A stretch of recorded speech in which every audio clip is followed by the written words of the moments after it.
Welcome back to another episode of the White Sox March to October, and what should be the final episode of Season 4. We've got a 2-0 lead in the World Series, which means we're just 2 wins away from our 4th straight World Series title. But I've also made a big deal out of this postseason winning streak we're on. This would be 2 straight perfect postseasons. And then going back even further to the year before, we're on a 30-game postseason winning streak right now. So 2 more wins, that would bump us up to 32 wins in a row in the postseason. I've pretty much said all I can about how good this team has been. All we have left to do is to go out and execute in these final 2 games. We have a 1-0 lead going on the road to St. Louis in Game 3. It's going to be a relatively longer one because we're starting in the bottom of the 6th. They have a runner on, Tommy Edmonds up, we've got Jake Eder out there, and it's time to finish this thing. And I feel like what I'm about to say is more for me than to say something to you guys, but I gotta stay focused, man. I gotta keep the foot on the gas pedal. We can't just rest on the fact that I've won 30 games in a row in the postseason, because this is still the legend CPU. You never know when they could turn it on, get some fluky hits. You gotta be careful. You can't take anything for granted. And there's our first out of the game. And actually, though, after our first out there, I forgot to look at what's happened so far in this game. Not much, with it only being 1-0, 3 hits to 2. And it's an Ezekiel Duran solo shot. All 3 of our hits have come from the 3 at the bottom of the order. And then Jake Eder's been out there 5 1/3 now, giving up 2 hits, 1 walk, 7 strikeouts. So 3 more from him gets him to double digits, which we've had so many. Wait, hang on, okay. Can't really be leaving a pitch right down the middle like that. That's kind of exactly what I was talking about. Why am I not hitting my spots? But anyways, to finish my thought, we've had a lot of dominant pitching from our starting pitching, a lot of double-digit strikeout games. So we need to pick up 3 with Eder to get him another one.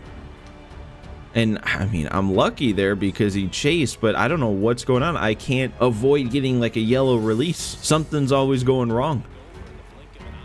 Okay, there we go, and then it ends up out of the zone, because of course it does. That one, though, is going to be an out right to Colin Houck. So we get out of the first inning, well, our first inning, the 6th inning, 3 to go. And I mean, the best way to keep the foot on the gas so that we don't have to worry moving towards the end of the game is just to do what we've been doing offensively. Continue putting up runs, make this a lopsided game, give us a big enough lead that the CPU can't fluke their way to a win.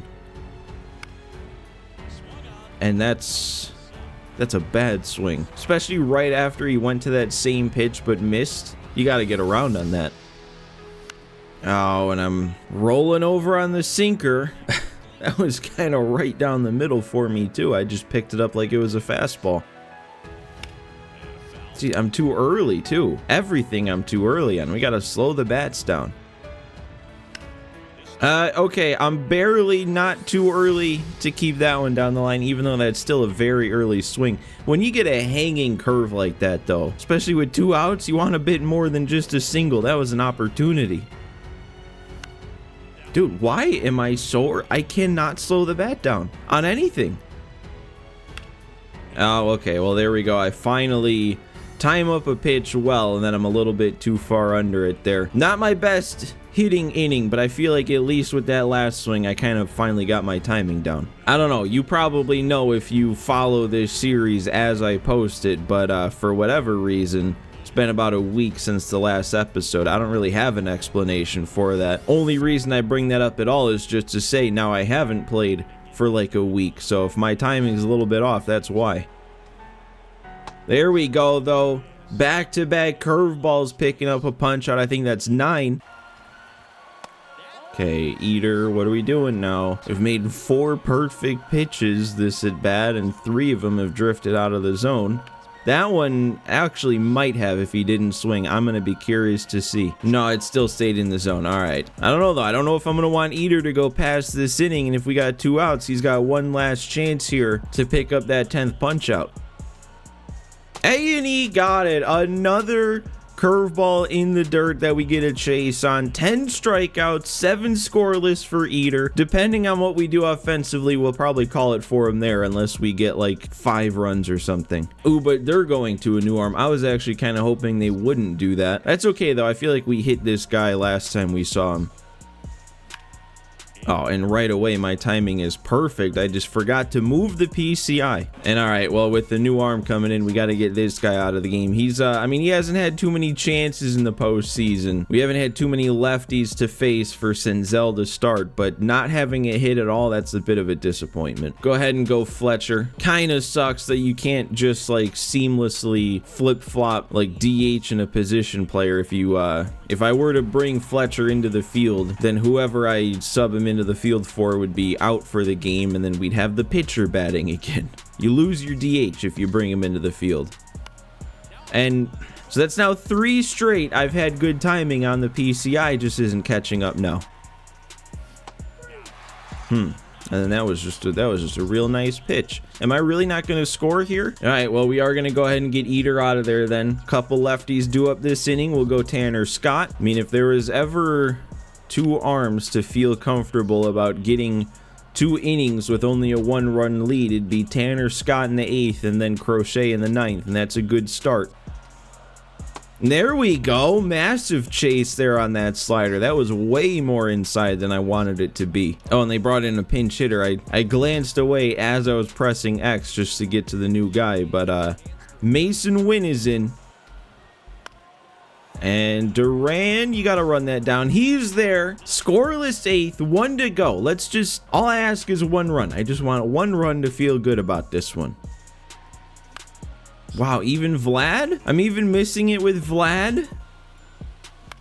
Oh my god, dude. What's going on here all of a sudden? Now, not only am I under everything, I'm also behind it. Should not be getting away with throwing as many fastballs as they are. Man, there's another one. And there's another. I'm winning. Don't get frustrated. I'm winning. It's fine. And I seriously just look at 3 straight on my final at bat. At least that better have been my final at bat. If it's not, then we've got some problems. We'll go to Crochet to get the final 3. That's what he does. A 57 save regular season, 2 more tacked on here in the postseason. So this technically would be Crochet going for his 60th. And there's the first out. Okay, and we get the second out on the first pitch. Don't like how hard he hit it, but I like the result. There's strike 2 on the call. Come on, let's get a chase. Let's get a chase on this slider to end it. We didn't. How with where I put that does that even end up in the zone? We're going back to the exact same pitch. Okay, that one was in a better spot. I guess he's just fouling it off. He's in that kind of mood. Oh my god, really?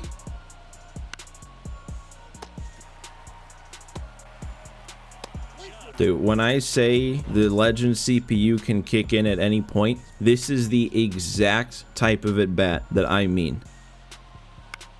Alright, though. No good contact there when he finally puts it in play. And there's a 3-0 World Series lead. I never really feel all that good about a game where I load in with the lead, don't score any runs of my own, and then still pick up the win. And I especially don't feel good about that one because I've been hitting this entire postseason, and I come out and do that. We've got 1 game to go. I can't fall apart yet. So what do we have for this final game, or at least what I hope is the final game? What's the situation gonna look like? Yep, I had a feeling after you don't score when the game hands you the lead, the next game it feels like always gonna be you load in needing to score, and this time we need to score twice. Almost the exact inverse of what we saw in the last game. It's 1-0 them now. We have the runner on in the 6th, nobody out. So let's get right to it. Let's wrap up this World Series win. We are being no hit. Didn't really register that until right when that screen was about to end. We have no hits on the board. So what do we have then? This pitcher must be a lefty because Mejia's in. Gotta see, I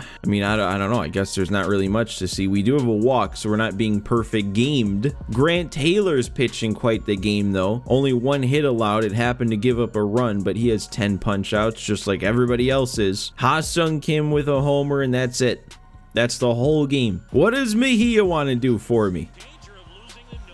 No, dude.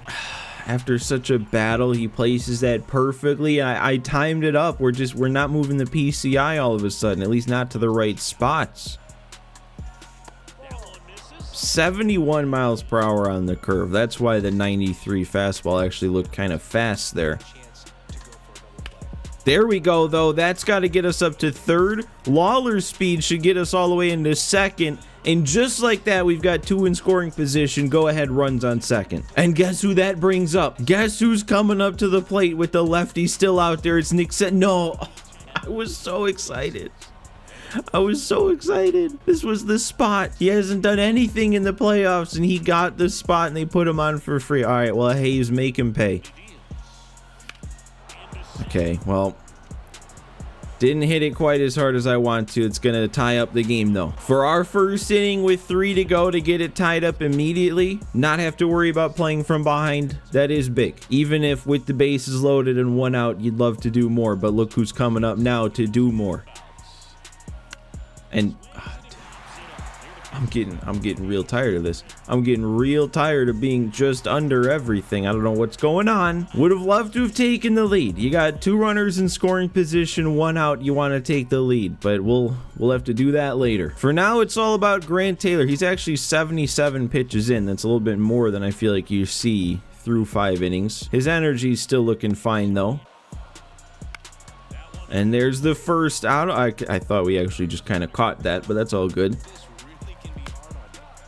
Okay, Hayes. We don't really need to have that bad a reaction, but I guess we're good. We're fine. It's kind of why I don't like having him play the field. I'd rather him be the DH, but just with the way it works against the lefty starter, he starts in left. Okay. All right, Montgomery's going to camp under that. That's a nice, quick, easy inning full of weak contact. Let's go ahead and take this lead now. Waited back, dude. Waited back. And if I didn't wait back too long, that is our 2-1 game with the swing I would have put on that. Something about this dude on the mound. He's kind of got that cross-the-body delivery. Even though he doesn't throw super hard, his speed differentials make it kind of tough to pick up what he's throwing. This is a much more difficult matchup than I would have thought, and I think I just barely got under one again. Would it kill me to put a perfect swing on the ball? It's been way too long. We've had way too many at-bats not to have one yet. Okay, well, that's not a perfect swing. It's gonna get us on, though, even if it doesn't get through. That's not a perfect swing either. I don't think it's gonna go anywhere. I really thought it came off the bat with a little bit more than that. Come on. All right, more weak contact to the left side. Hayes is there, picking right up where he left off last inning. Okay, dude, Gorman was kind of having one of those at bats that starts to worry you. But in the end, it's just another weak contact swing to the left side of the field. I don't really understand how this is happening on every hitter so far. All right, and the big looping curve finally gets our first punch out with Taylor. We'll see if we keep pitching with him. That was like 98 pitches. All right, we'll take it. Finally inaccurate on the mound, and we'll work a walk to lead off the inning. Oh, and that's going to be it for him. Okay. It's the same dude we faced last game, which I know I had trouble with him, but he also pitched 2 innings. He can't have anywhere near full energy right now. Should I bring a sub in? That actually might not be a bad idea. I mean, we don't have a ton of speed on the bench right now, but if the order gets back around, chances are I'm going to want to have Langoliers hit instead of Mejia, so I may as well just bring in Langoliers now and get some extra speed. Yeah, I'm gonna do that, and then I'm gonna save our fastest guy off the bench, Lazaro, just in case we need him later for somebody else. But 69 speed for Langoliers should be quick enough that if we put a ball in the gap, he can still score. Ooh, and this dude actually has way more energy than I would have thought. Is that really how easily he dealt with me last game? In 2 innings, he still can have that much energy? That's got to get down, right? It's not going. I really thought that had more tail to it, and I thought I hit it a bit harder. And now we got to take Senzel out again, don't we? He's really going to go 0-for in the postseason. All right, well, Fletcher, let's make some solid contact, please. As long as it's not 2. As long as it's not 2, okay. This is crazy, man. I mean, obviously, I'm probably cutting out the foul balls I hit, but going back to the last game, too, I've hit so many rockets foul, and the balls I put in play come off the bat with nothing. It's either PCI or timing right now, or neither, if we're being honest.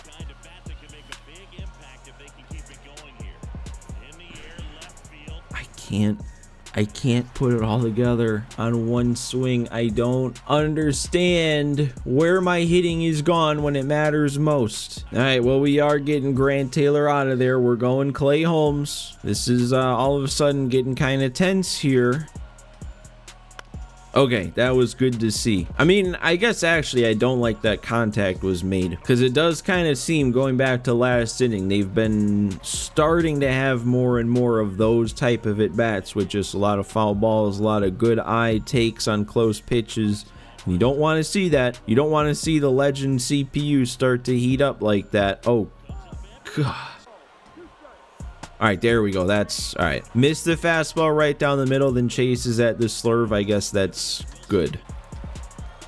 All right, and we got Contreras also. Great inning from Holmes. This is the 9th now. We have to score. If we don't score, they can walk it off and end our 31-game winning streak. And we've got what you'd think would be the part of the order we'd want up, starting with Vlad. But I'm going to take the first pitch. I feel like I've made way too many first pitch outs with Vlad already. And then you get a pitch like that, and that's all I can do. I'm either under it or on top of it. Why can't I put it all together for one swing? Why can't I drive the ball for one swing? I mean, still, it's a hit, and it was a good swing. We hit it hard, so I can't really complain, but I wouldn't really consider that driving the ball. That's not driving the ball either, but we're getting something going. Back-to-back hits on good swings. I mean, one more with the speed we have on second now should get us the lead. And Houck has been really good at getting hits in this postseason. And if he gets one right down the middle like that, that's what we got to do.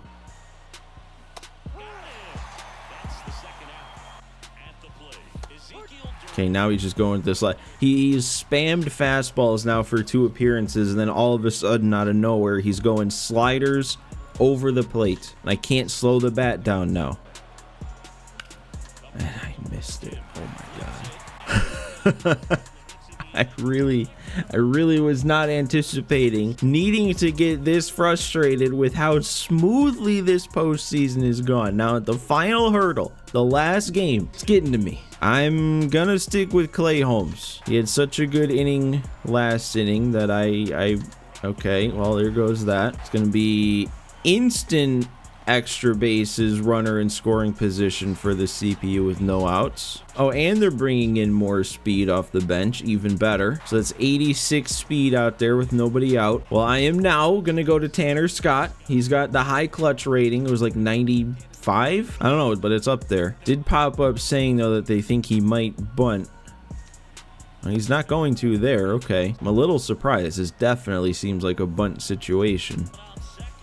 Nope, we get the chase. That's what we needed. I really cannot believe that they didn't bunt right there, though. That was such a bunt spot. Stop it, Kim. No need for all these foul balls. No need for all these foul balls. Making perfect pitch after perfect pitch. Okay, finally, he swings and misses.